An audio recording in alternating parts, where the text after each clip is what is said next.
lemak perut bukan sekadar menghalang korang daripada nampak sado di cermin, tetapi juga boleh sabotaj prestasi di bilik tidur.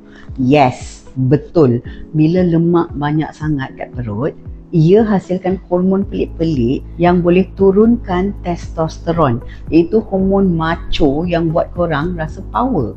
Bukan itu sahaja, saluran darah pun boleh jadi sempit sebab kolesterol naik.